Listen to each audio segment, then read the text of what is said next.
And now, from beyond our dimension, this is the JeffMara podcast. Here's Jeff. My guest is Tom Lawless, who had a near-death experience due to an accident with a window, which we're going to learn about and more. Tom, thank you for joining me and welcome. Absolute pleasure, Jeff. Lovely to be here. Lovely to be here on this great podcast. Well, thank you very covers much. so much of the unseen world, as it were. So yeah, it's great to be here. Well, let's start on the day that you had this NDE and go from there. Okay. Yeah, I will backpedal a bit because it's like what led me to the NDE. I was going through an enlightenment that's, I think, been going on for a long time. And I was living on a farm at the time. So I was living in, it was quite a bit of distance, especially for the UK from civilization, as it were. So I was living on a farm with my brother, and there was a window that I'd lent on, and the window broke. And as the window broke, I fell on the shards of glass that were still in place in the window, at the base of the window, which went into my lower abdomen, but quite large. You're talking around about sort of like 4 or 5 inches, 5 inches large, sort of slices, as it were. And yeah, pretty much cut myself in half, which was, the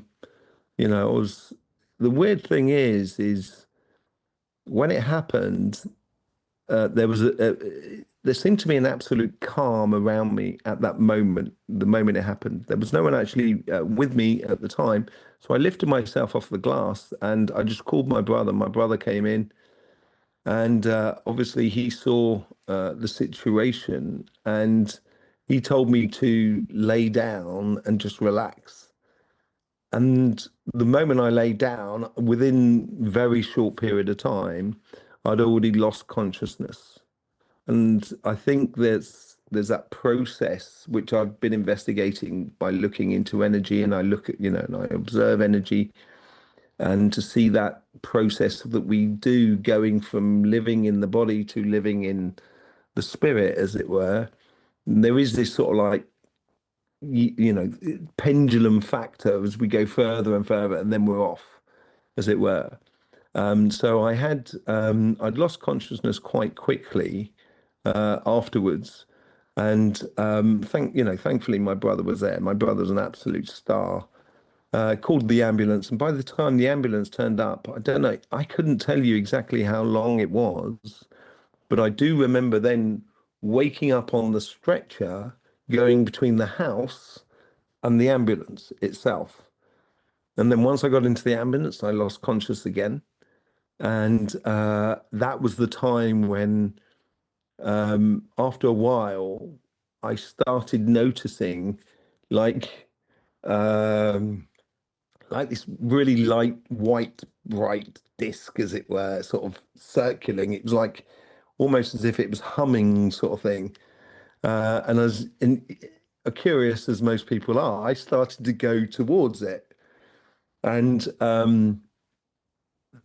the conscious memory that I have at that moment, so I can't say how long I was out for at that stage there, but the conscious memory I have of it, it was like going up in a rocket, that this light that circled me was just, it was like pulling me somewhere.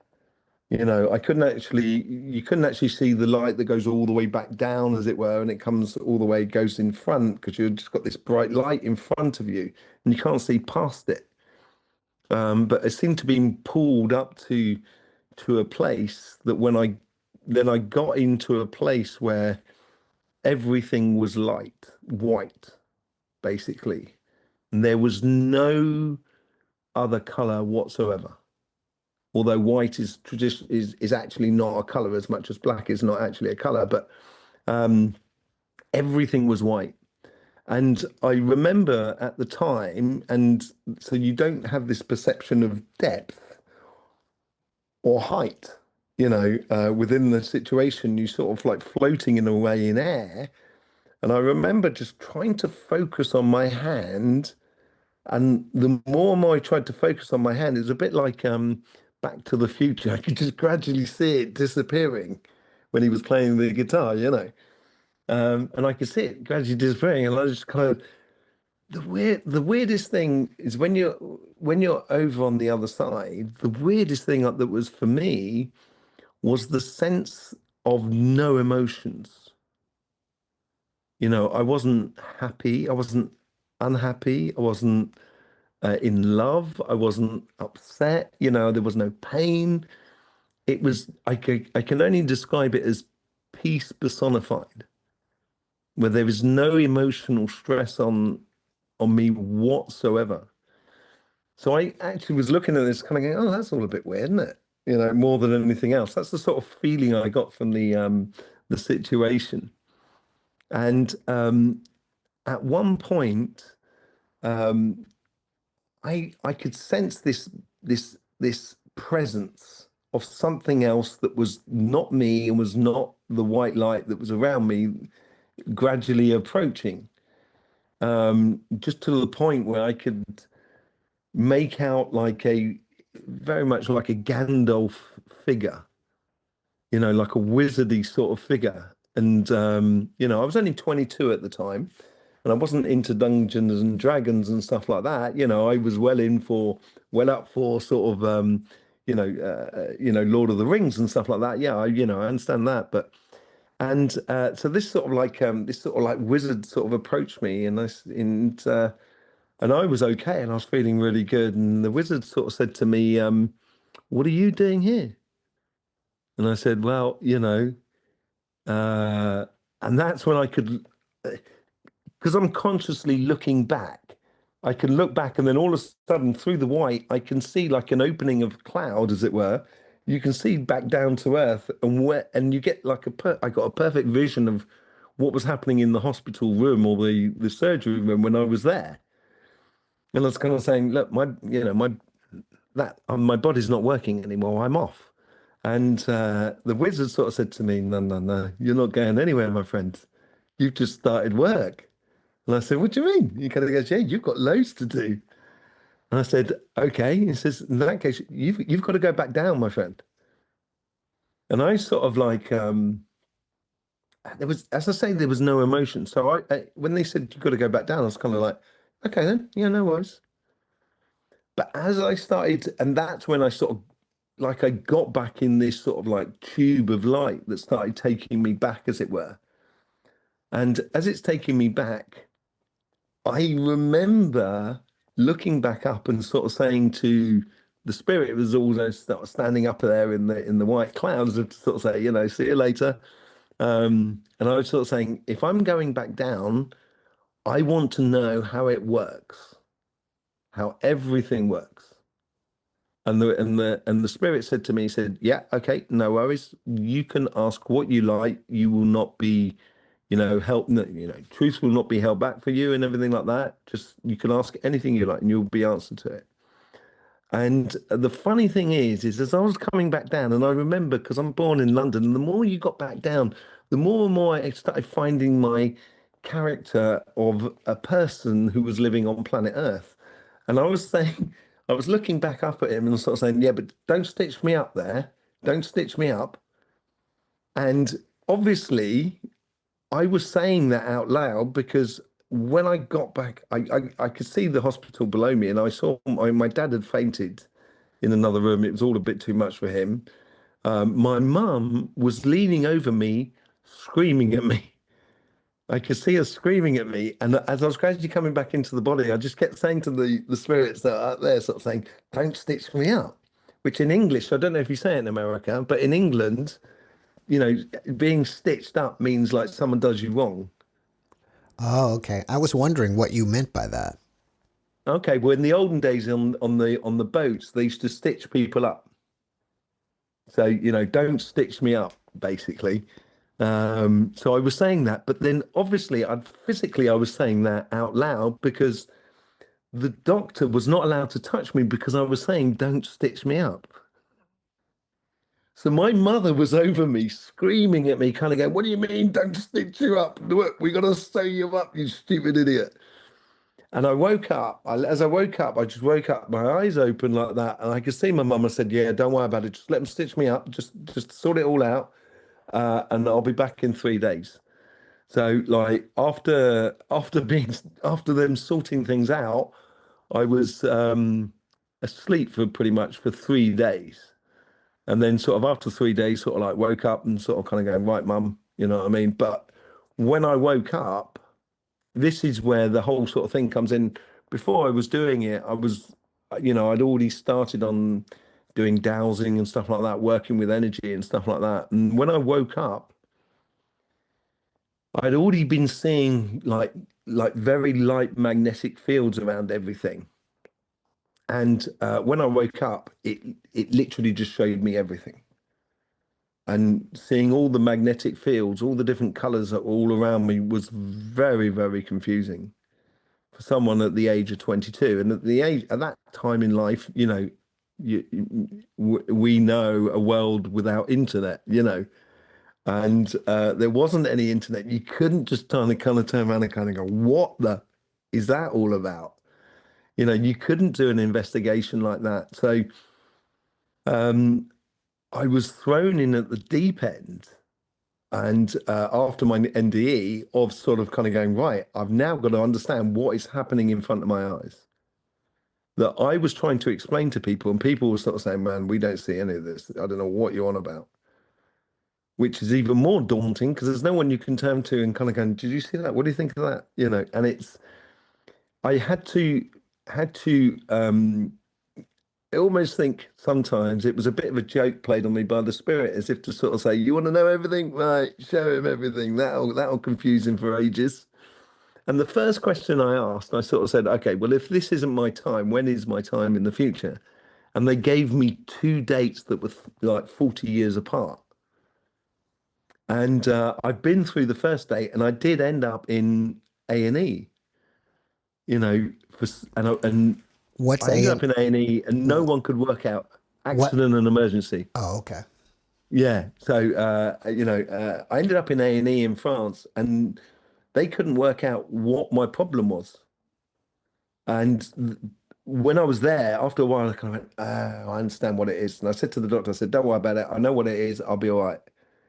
And within sort of like 15, 20 minutes, it's like someone just turned on the batteries and the battery, whoop, the body just came back to sort of thing. So I went through that second sort of like that first sort of opportunity. So I've got my second one yet to come. You were emotionless, and many near-death experiencers don't feel emotion towards their body, like they don't care about it anymore. I don't know if that's what you No, meant by that, but many that's people exactly it. do feel an enormous amount of love, like overwhelming love, and you kind of said it as peace. Would it be the same Mm. thing? I suppose you could term it as love. If there's no pressure on you emotionally, you would feel in awe and in love of the situation. So if there was no pressure, say like within a couple, if there's no pressure coming from your partner, it's much easier to be in love with that person or love with the situation that you're in with that person. And so yeah, I can understand peace and love being incredible. It's probably why people say it together, peace and love, because it's so similar. It's just for me, this helped me to understand when I did my job as a sort of as a therapist, energy therapist, helping people to sort of like confront life. It helped me to understand that, you know, the emotions we can only feel within the body. The brain doesn't actually feel emotions because there's no feeling whatsoever in the brain, and that's 100% logic. And this is how we put together the emotions and logic in life. And that peace, because you're no longer in the body, you cannot have that sensation of hate or love or joy or anger or anything, because that's an emotion that is experienced through the body and conceptualized through the mind. But initially, it's felt within the body. We have that butterfly feeling in the stomach for love. You know what I mean? That starts before we even realize, intellectually that we're actually in love. So But yeah, I personally, for me, it was pure peace. I think that's probably the best for me personally to explain it. You just made an amazing point that I haven't ever thought of about feelings are attached to the body, not to the brain. Is that your cat? Yeah. But there you go. Hang on a second. Maybe your cat wants to chime in on that. My dog does. Cody, that'll do, man. It's all right. It's just the neighbor bringing the key back. Yeah. All right. You okay? You good? You good? Let me just say there. There he is. He's down there. I don't know if you can see Oh him. yeah, there he is. All right. Are you okay, Ali? Lay down. Ali, va coucher. Va coucher. Sorry So about that. that's all right. So, there's different things happening on the other side. Some people will Mm, note that they can see and see in 360 degrees. And obviously, you mm. were seeing this wizard, even though you weren't using your eyes. Yeah, that's the other weird thing as well. Is that when when you're having a conversation, you're no longer using your mouth. You're not using your senses when you're having a conversation. It's the freest flowing conversation because you don't have to think about listening. You you hear with everything.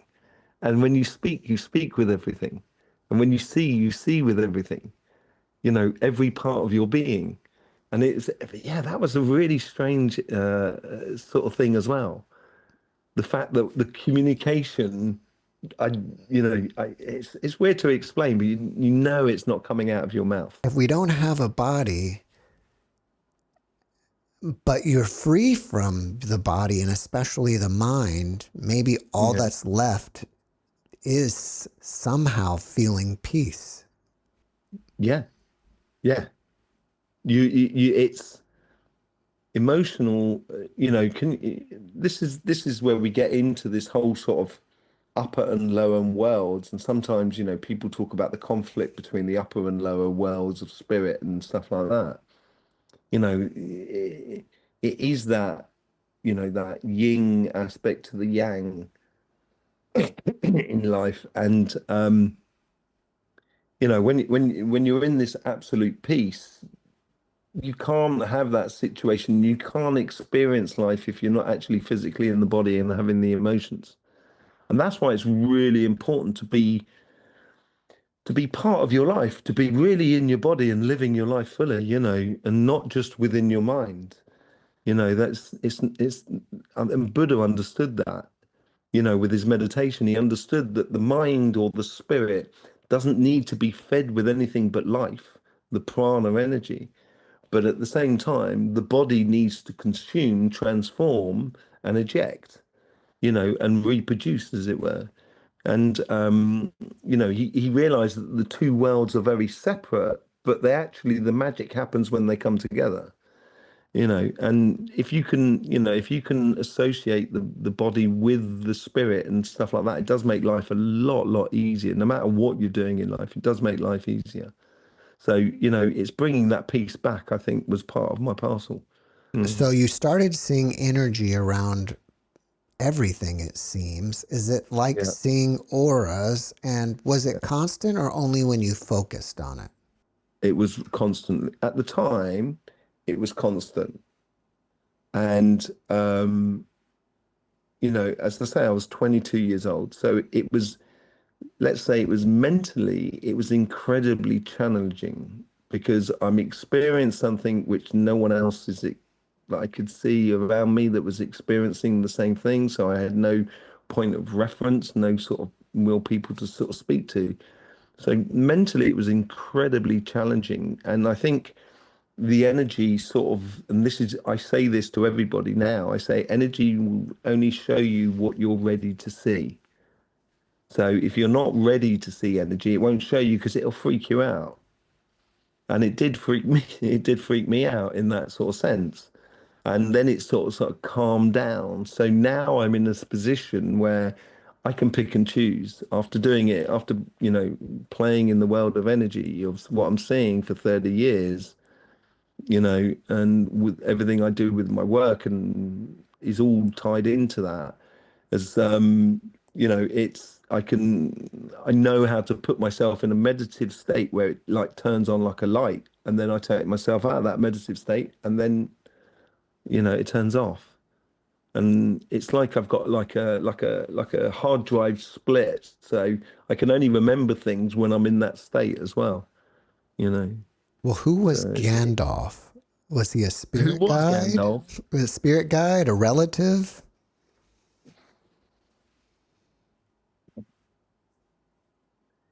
At first, I only heard the voice, and I didn't see anything. And my perception would be that it was the voice, because I've never felt like that I knew the voice before, or the voice, that was part of me. I always felt that it's always felt that it's something external, not internal, and not related to me per se directly. So, you know, I would, you could say creator or God or whatever, to me, it seemed like that rather than to say like a member of my family. I didn't see any of my member of my families. And as a kid, I used to sneak off to go to a spiritualist church.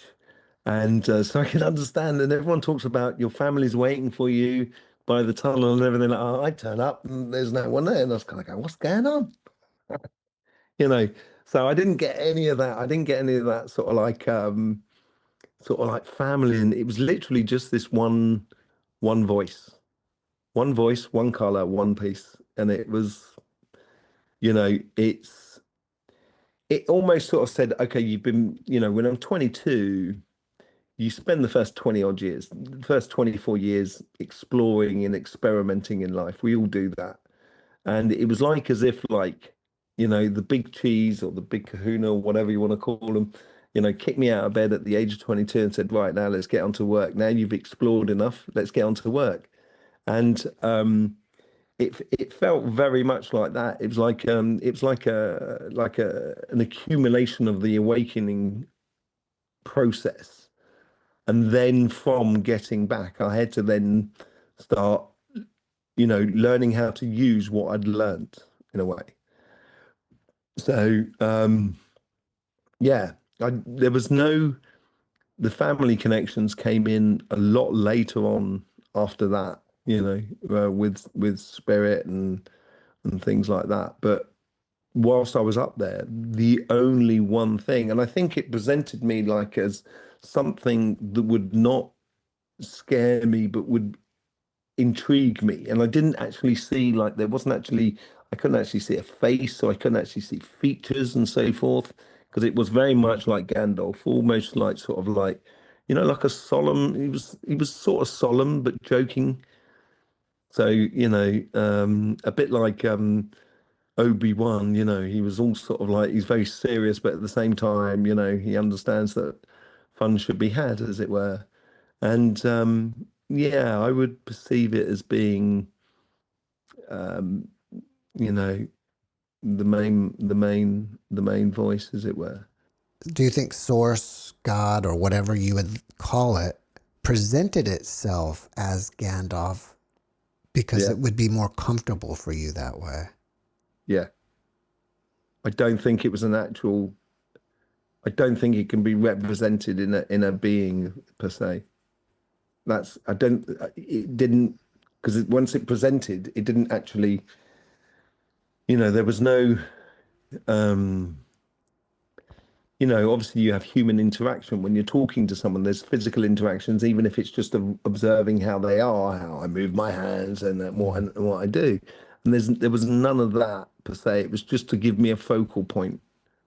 And I think it's possibly just to keep me focused so I don't lose that connection with the world that I've got to go back to, Mm. because it was just dropping off what some people might say is bad news, that you got to go back to Earth. And because it ain't easy for any of us. And some people are angry when they wake up after coming Yeah, back. there's many a time after, over the last 30 years of learning about energy that is, you feel you have that Skywalker moment sort of saying, no, no, no, I'm not listening to you. I'm going to go save my friends. And there's Yoda sort of saying, no, stay here and everything like that, relax, finish your training. And there's many times when I've looked at like, why don't you just take me when that moment. There is moments because it's not easy all the time. But then again, if it was easy, it'd be really boring. So just thankfully it's not that easy. I enjoy it being complicated at times. You were supposed to learn how it all works. What can you Yes. share with us? Well, first things first, I learned how to ask questions. So the first question I asked was about the dates of my death in the future. And it taught me to ask closed questions. And so instantaneously, I was sort of kind of going, um, is these colors that I'm seeing what we would perceive as auras and so forth? Yes. Okay. Right. So I went through this process of about 2 years of asking very simple but very straightforward questions about energy and about how it works because I'm a bit mechanical like that. I do like to know how things work. So I spent the first 2 or 3 years sort of like learning about the physical aspects of it. What happens when I'm dowsing? How's the planet energy work? How's the solar system energy work? How does every sort of aspect of it all? So learning if you know how mechanically how it works, then you can drive it to your equivalent of your own personality. So everybody can drive a car, and some people can drive really fast because that's what they're like, and maybe a little bit dangerous or whatever. But and other people will drive really slowly and all be very nervous about. And that's their personality that comes out in the. But the vehicles they are the same pretty much. So they work on the same process. And if you know the mechanics, then therefore you can go between different worlds of different sort of outcomes of energy. So I was learning about the mechanical side of it all. I spent a good sort of 11, 12 years learning after that constantly. And I was doing lots of other things. I moved to France. I was working with the shepherds up the mountains and stuff like that. I was doing a lot of interesting things, but at the same time as you know, working with energy and understanding energy. And then after sort of like 2 or 3 years, that's when I was assigned, well, I wasn't assigned, I had the possibility to learn with spirits, as it were. And, that got me into a lot more into the human aspect, the human energy, the auras and the chakras and how, because chakras is actually, if you look at Hindu texts and the old texts, it's actually used as a bit of a weapon as well by the gods, the chakras. So, and I can see that within our chakras. It is, you can get involved in conflict and stuff like that with your energies. And, you know, I, I did it, but it's not the sort of thing that interests me. I'm much more of a harmonizer rather than a equalizer sort of thing. I learned a lot with, and I've met a lot of different spirits as well through the learning process. So I spent a lot of time with Shiva in particular, learning how to dance with energy basically, which is absolutely amazing. And then, then there was Ganesh's son, and there's also, and I've, spent time with, sort of Buddha and stuff like that too, because they're all chapters in the same book in a way. One is about learning about the heart, which is JC, and, the other one is like the enlightenment, the suffering, and the desire, which is Buddha and the spirit side. And then you've got Muhammad, who's got like things like laws to do with money and material world and stuff like that. So there's all that, it's like a continual process that as human as a collective, we're gradually, going through. And so I was fortunate enough to have the time to explore all of those sort of connections with other people. And I think the biggest gift of the NDE for me, there's two or three real gifts of NDEs. First things first is that people, and you may well know this from all the other guests that went through an NDE, most people who go through an NDE come back with a complete, and they live their life with a completely different attitude to everybody else. The fact that they realize that it's okay, that nothing really matters. The good and bad, in theory, doesn't really matter because we're all going to the same place anyway, whether, it's heaven for some and hell for others, it's just the way it goes. If you like nice sunny days, you'd say it was hell. You know what I mean? If you went to a place where it's all sort of snowy, you know what I mean? It's like that sort of thing. It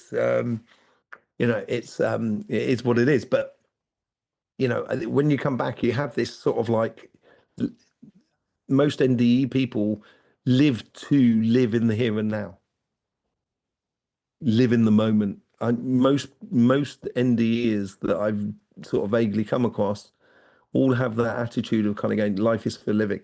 That's what it's for. That's all it's for. To experience and explore your own personal exchange with life itself, with everything that is around you. And I think that's one of the big gifts that you're given when you have an NDE. And the other thing is that I was given a gift, for me personally, I was given a gift to understand how it intricately fits together between an eruption on the sun to someone having a laughing fit or enjoying the moment and being excited about a project, because there's a whole process that comes through that, it's like a plant. There's a whole sort of process of precipitation of rain and stuff like that goes into the soil so then they can get the nutrients, and it's a whole sort of thing, the system that plays together that erupts in maybe a moment of joy or love or achievement and things like that. And that's what sort of interests me. And it's I've been fortunate enough, and I think that's one of the gifts, to have the time and the opportunity to learn and explore things that we don't normally see straight off the bat. And I think that's what the biggest gifts I had for my NDE, to be honest. As a result of your NDE, did you start seeing visions or having prophetic dreams? Yes. There was a lot of things, that went on that started the process. Some of them were like major, that I would describe as being major. And then I went into that process of prophetic dreams where I ended up having a dream in 96, 97. So you're looking like 30 years ago nearly. And I woke up in the morning and the dream was so vivid that I started writing the dream down, because I thought, I've got to record this. And I ended up doing 8 sides of A4 on one dream, which is quite a lot. What do you mean by that? 8 sides I wrote basically over, I wrote handwritten over A4 sheet of paper. Okay. But with lined paper. So, it's like I wrote a huge amount about the dream. And every time I kept going back to the beginning of the dream, I was reading it, and I was kind of going, oh, wow, this is quite a really good concept. Hang on a second. I think I remember another little bit, and I had to add bits in. And before I knew it, I had like a little book of sort of like 15, 20 pages. And I started writing. So then I just kind of went, well, I've got to write this whole book. And this was back in 96, 97, right? And it was set slightly in the future. And in the future, people were using something which I wrote in the book at the time, and it was spelled iPhone, which was back in 96. Wow. That's like 10 years before the first iPhone came out. And I also, there was there was loads of other things, and I was also said like in the thing was like the people will start communicate or doing communication and information through glasses where they get the information through one glass and they can see out the other, which is like Google Glass and everything like that, and self and driverless cars as well. So I've had this list for like 30 years that I'm looking at in the world and kind of going, there's another one, there's another one. And I said, and one of the weird things is like that one of the major factors that showed me I was on a timeline thing was a factor that the entire world turned against an American president, which, regardless of, as I told you earlier on about Parliament, you know, so I'm not. I think we have a better way of governance than what we've got at the moment. You know, it's an evolving process, and I think we should evolve it again. So I'm not really persuaded by one side or the other. You know, I mean, I don't have a political bent per se, but I just, you know, with the current president who it is, you've got the entire world. At some point, all the entire world seemed to turn against him. I'm not saying whether he was right or wrong. I'm just, as an observer on the outside, sort of kind of going, you know, that it was obvious, you know, and it was part of my timeline. And the whole thing that's going on in the Middle East as well was all part of the timeline. It was, and I've been gradually getting these things coming together, and I ended up releasing it about 6 years ago.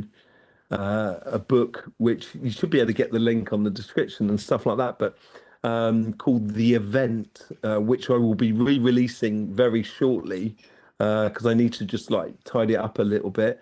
When I wrote it, sort of like finally got it back out 6, 7 years ago. Because that's the other thing is when I wrote it back in 1996, we had old BBC computers.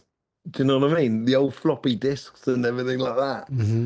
You know, so there was no memory sticks. And when I literally, when I finished writing the book and I did my last full stop, the computer just kind of went and just exploded. So I lost the entire book.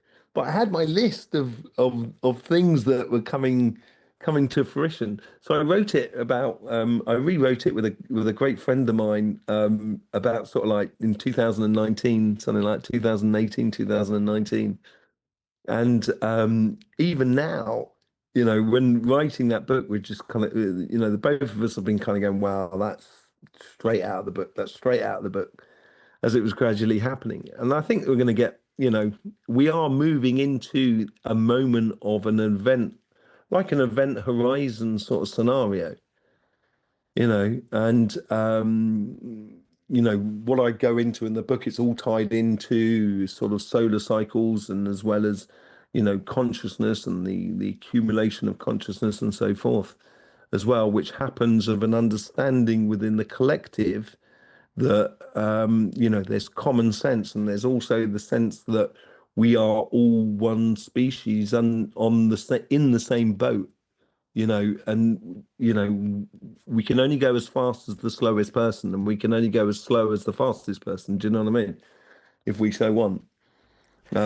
So, you know, it's. I think there's in the book, it's all about that, about the sort of like the event, the geological events that are happening, all to do with pole shift and so forth, which we it's blatantly obvious that that's the main driver behind half the problems.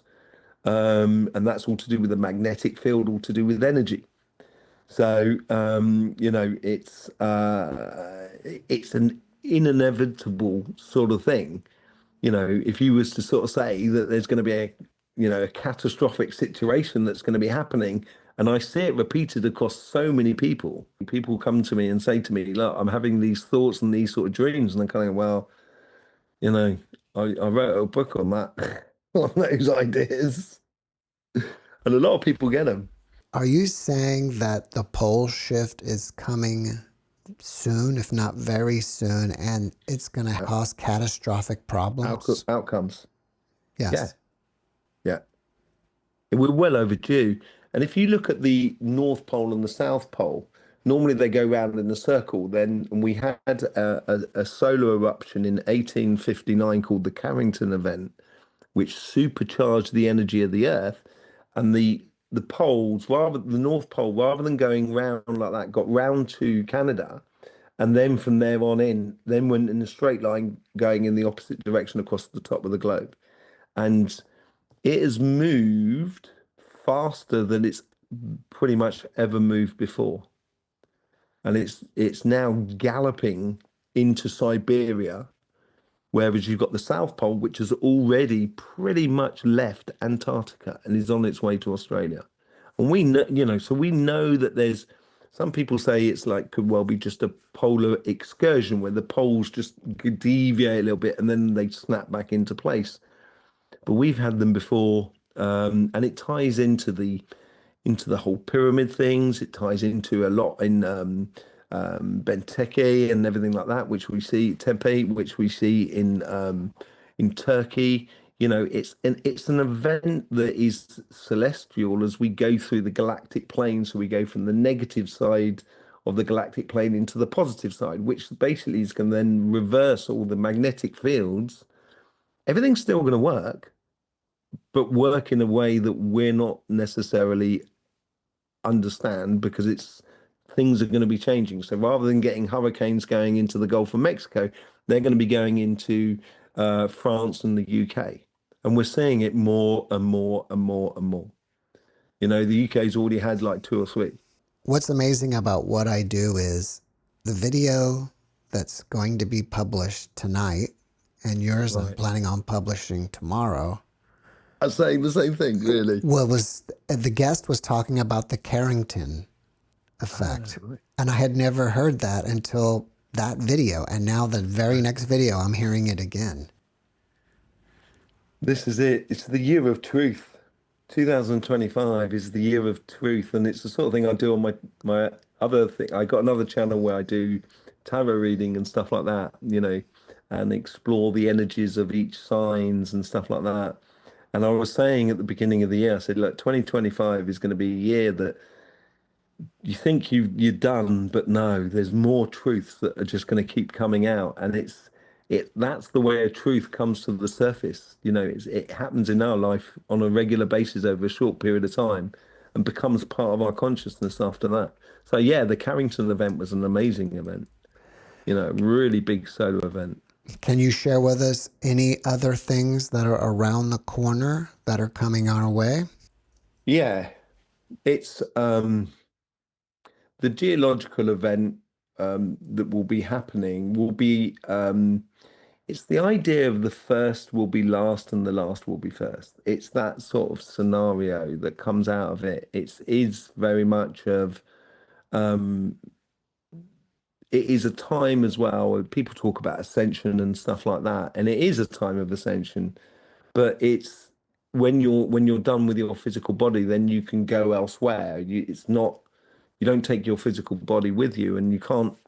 I would never suggesting that you tamper with your physical body so then you can ascend. Do you know what I mean? That doesn't work either. People say don't even try it.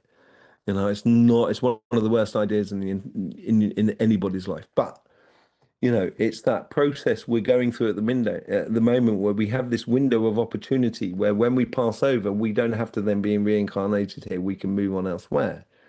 And as much as also new people will be coming into here, and we can see that in the aura, you can get this karmic block within an aura where it's almost like like a USB key, and the USB key is changing.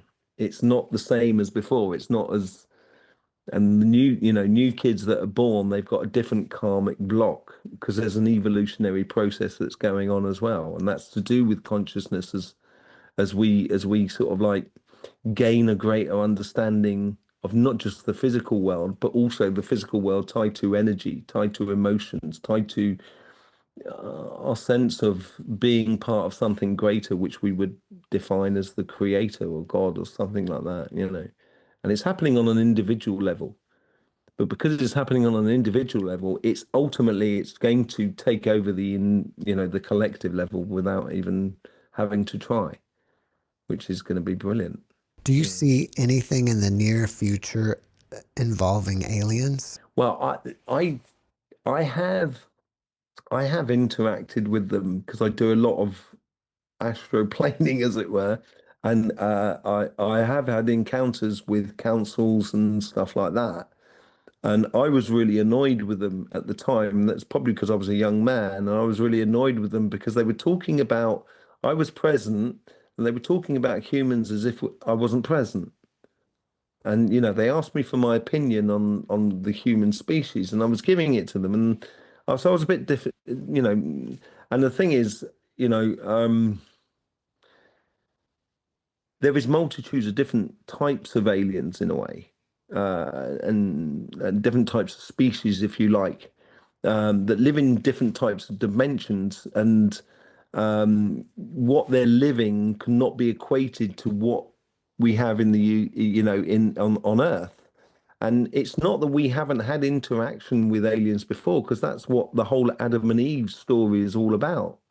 We came from somewhere else, and Eve was I think came from somewhere else, and it's all to do with the cloning aspect and everything like that, and the fact that they lived a lot longer than most other people, and they were probably a lot taller, which is possibly to do with the giants and so forth that we sort of see.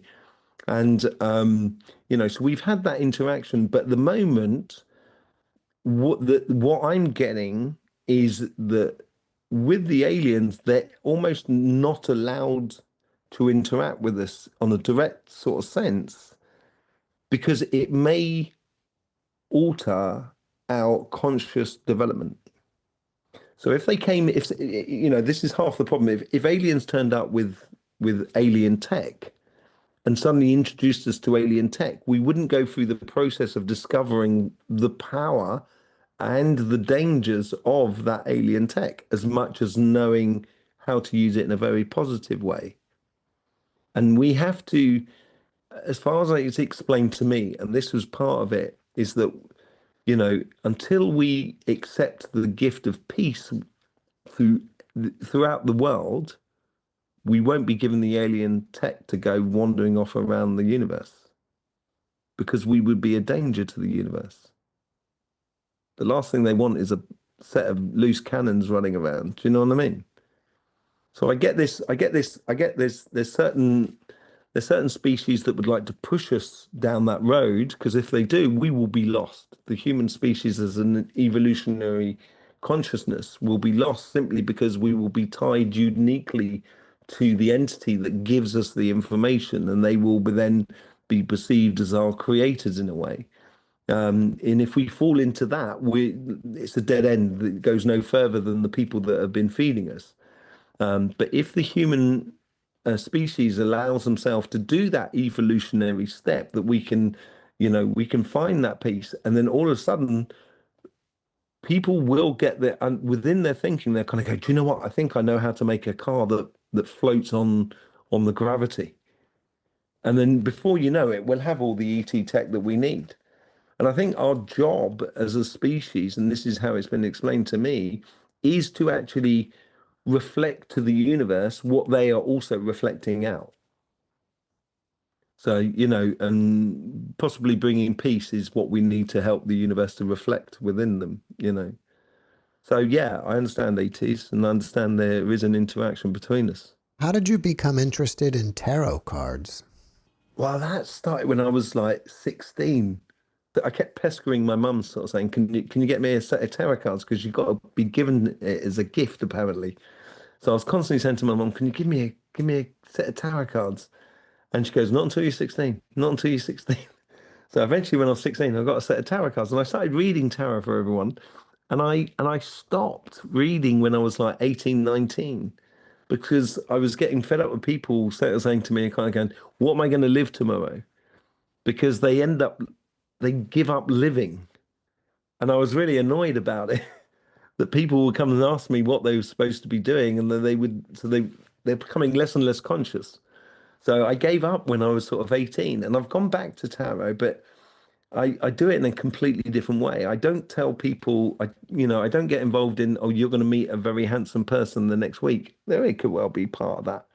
But the majority of it is what I do in my tarot thing is all to do with energy as well. And it's how people can not necessarily confront a situation, but how they confront the world energetically at the moment. So, physically on the material world, this is the sort of forces that are coming in through the magnetic field or through energy upon you as a star sign. And this is how you could possibly deal with it or even take the advantage of that situation of the energy coming in. And that's how I use tarot cards rather than to sort of like, because when you're doing tarot online, there's so many people watching that, not everybody's going to be buying a car, but they could be buying, say, like a set of roller skates, but it's a form of transport. So I'd say, I do that online as sort of in a way of sort of helping people to engage with energy and engage in their consciousness and live life. That's one of the bees in my bonnet when I'm dealing with people. So, but yeah, the tarots is very interesting. And once you get into energy and stuff like that, you can actually, because at times in the past we've always used, oh, it's the crows singing, and that means this thing, and that means that thing, and it's a bit like that's a living tarot card. And I was really interested in that sort of thing. But obviously, via the medium of the internet, tarots are actually it's a very good medium to do that sort of thing, and it's really enjoyable. I enjoy it. If I don't enjoy something, I'm not going to do it. Life should be fun. That's what it's all about. Do you think that you're at a level where you really don't need the cards? You could just read somebody's energy?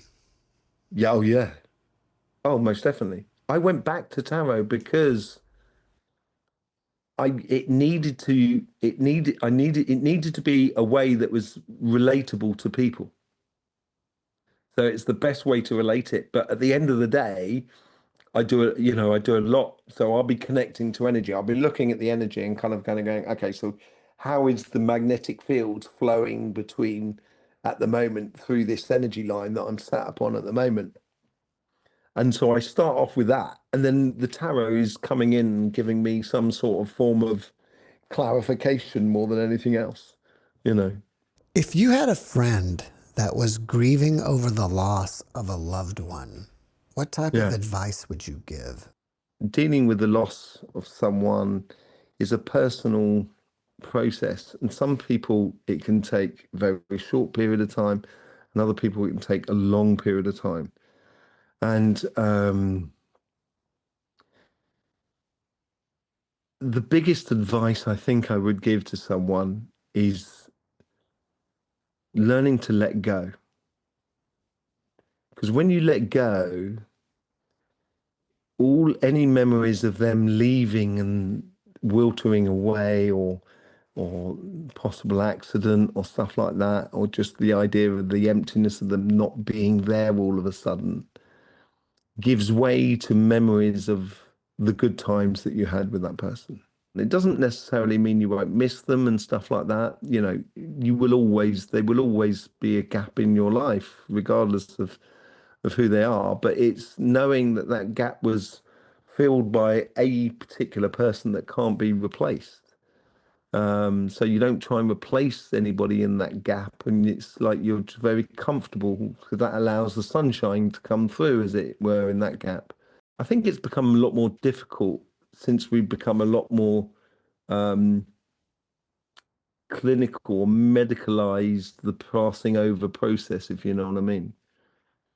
I think before it was like, in North America, Native American Indians, Native Americans, a lot of them used to sort of like kind of going, I'm now going to go out and talk with nature, knowing that they won't be back, and that's why they make their totem poles to explain who they were and what experiences they had and stuff like that. And there's I wouldn't be worried about it. I've spoken to the Grim Reaper and he's all right. He's okay. So, you know, on a personal level, for anybody who's looking to move over or is moving over, don't, the worst thing to do is worry about it. But Yeah, for people who are going through it, going through the process of someone who has parted, the biggest help to moving on to something else is letting go of them and accepting what's going on. What are spirits doing on the other side, and are they watching us? Well, I get into this whole like the whole idea of the Akashic Library. So you have this like equivalent of a book, energetic book, which is on your left-hand side, which contains all your lives.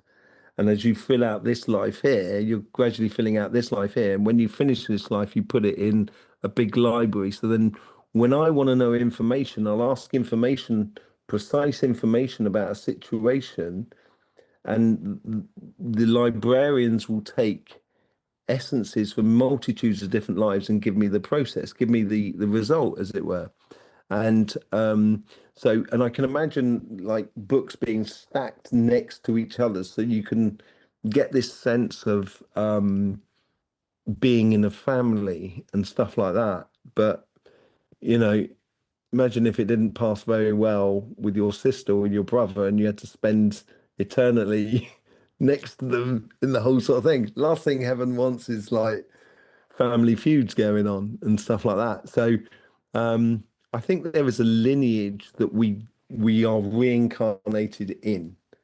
So we have multitudes of different lineages that we can follow through our different guides and stuff like that. But it's a process. So basically, we're each of us as an individual spirit within our body. Then you have two guides that are looking after your body, and then you have two guides that are looking after your spirit and how your spirit connects to the world around you. And then you have one guide which is equivalent of being next to the center of energy, a bit in heaven, if you like. Once you go through the review, so everybody goes through the review, you go through the review of the person who drives the car, you get the spirits that go through the review of being a guide for a person and so forth. But together, you make up a soul. So in the next life, one of your guides could be in the body, and I could be one of the guides, if you know what I mean. So it changes. So the guide that looks after me is a gentleman from Africa, and who has that African lineage, and I'll have the European lineage, and someone else has the South American or Egyptian or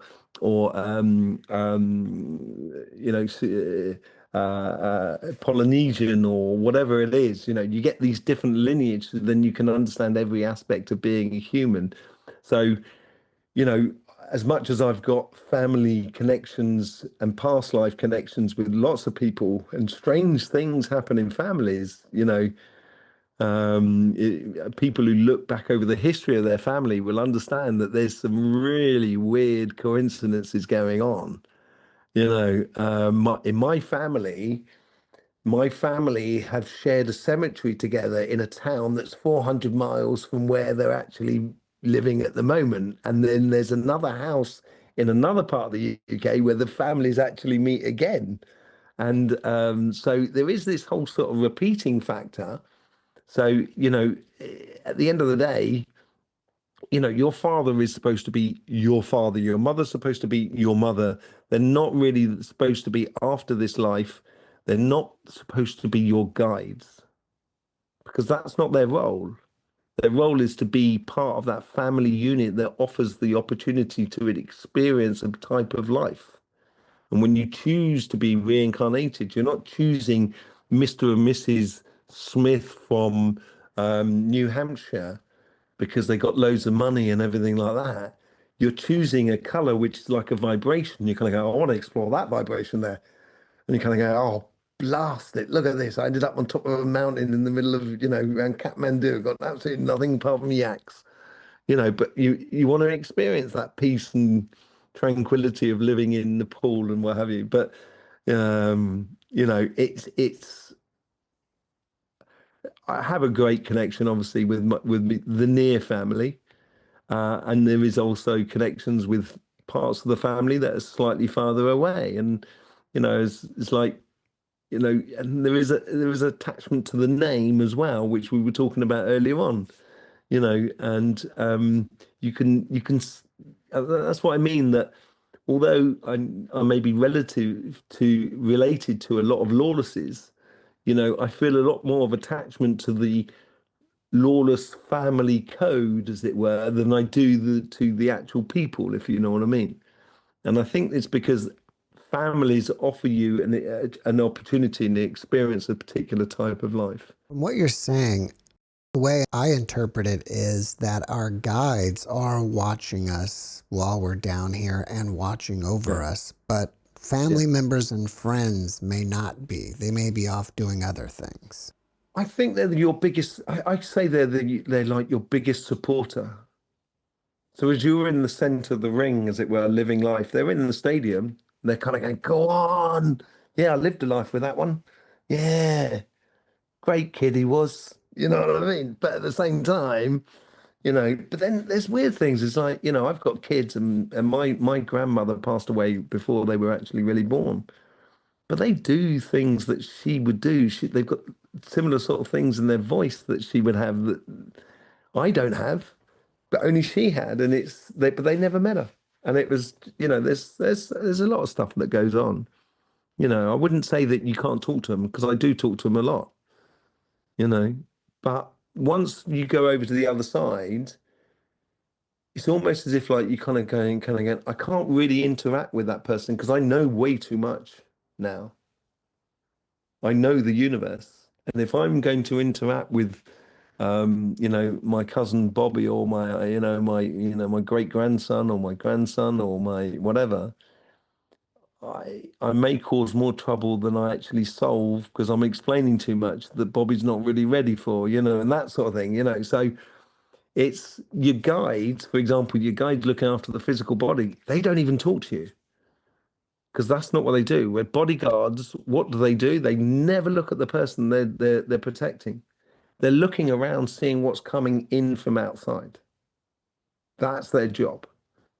So then they put your body in a way so you avoid having an accident or a problem, Are you saying that they're helping you avoid physical trauma here, or are they also keeping negative entities away from you? No, I wouldn't say that they're dealing with the negative entities. I think the negative entities and so forth come in from where you have two guys which are a little bit like the angel and the devil in Tom and Jerry, if you know what I mean, sitting on your shoulders. Those are the people who are concerned with those sort of entities. And I will say now, here and now, that if there's bad entities around you, if you don't give them time of day, they won't be able to do nothing to you. You've got to believe that they can actually harm you for them to actually harm you. So once you get that once we get that in our heads, it avoids a lot of stuff. Well, you had physical trauma to your body when you fell on that glass, and they didn't protect you from it. So were you predestined to have this NDE? Do you know what? Have you been sitting around when I've been asking my own personal questions to myself? Because it's very similar to the sort of thing I ask myself, I do, yeah. I got a funny feeling I did have to go through it. And I think that's when I got upstairs, on the other side, that's why I think it was just pure white. They wouldn't let me see too much in a way. Do you know what I mean? Because I had to go through that process of not having to worry about things. And so I could learn a lot more with neutrality.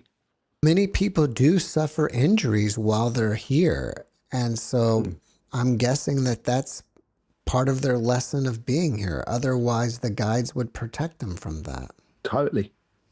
This is it. If you're here, like I say, if you're looking at a karmic block in someone, you've got four sides to a situation. So if you wish to experience or understand persecution, at some point you have had to have lived a life where you were persecuted.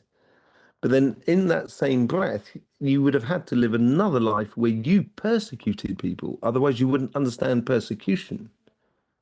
And you have to understand every single side to it. So, sometimes we have to go through things in order to understand something. And it may seem like that's why we say a blessing in disguise and stuff like that. But we will, I will say at the same time that, you know, I was in a car traveling when I was young, and the car went into a spin, and I just saw this oak tree just go, literally, it brushed the front of the grill of the car, this massive oak tree. And I just, I think someone was kind of going, look, man, if you're going to continue driving like that, next time we'll make sure you hit the car, hit the oak tree. And I think there's a lot of things that go on that people manage to do superhuman things when confronted with it. And I think that's what their guides are doing. That's how their guides are sort of like, that's how the guides are sort of like helping out and stuff like that. So we don't even, we shouldn't be conscious of that because that's their job. Our job is to drive the vehicle. After watching this podcast, people may Yeah. want to ask you questions. Are Yeah. you open to that? And if so, should they leave comments on your Okay. YouTube videos or something Yeah, else? certainly on this channel, you know what I mean? I'll answer all the questions that come in on this channel here, as much as you can do within comments and stuff like that. Maybe in the future we can do a live where people can ask, direct. I don't know, do you do lives? I don't know whether you do, but I you know, used whether they to. Maybe yeah, someday in the future I would do it again. But yeah. what about if they want to email you or contact you another Okay, way? yeah. So they can email me on the astroflower@gmail.com. Or literally go onto the channel, the Astro Flower or Cymatic TV, where if you leave a comment, I will always be answering all the comments. I answer all the comments. That's one thing I just do. I spend way too much time doing that. But I do like interacting with people because we're all part and parcel of the solution, and that's why I'm here. So and I do enjoy it. So yeah, if anybody's got any questions or even just points of view as well, because every day's a school day and we're always learning. So it's always good to hear lots of different points of view. Love it. So yeah, if they can comment on this video or any other video that they come across on my channel and stuff like that, be more than welcome to to ask what they so wish, as it were. Well, before we finish up, can you Yeah. leave us with a last positive message? The last positive message. I always end my videos on life should be fun, so please do enjoy. And part of this process that the Earth is going through, it's going to go through because it's a planet and there's nothing you can do about it. So I would say the best thing at the moment is not to worry about whether you get it right or wrong or what you're really doing, just making sure it feels right for you, that it's in a good place, and obviously that it's not detrimental to anybody else. But it's really important that you just explore life and explore your mission of what you should be doing here. And it be the most simplest of things as it could be the most complicated or complex thing. But whatever it is, without living life itself can't exist. So I would encourage everybody to live their life as fully as they can, within joy and joy and peace. Tom, thank you for your message and thank you Thank you, for Jeff. being my guest. Absolute pleasure, my friend. Absolute pleasure. And I'm sure we'll see each other and do another one soon.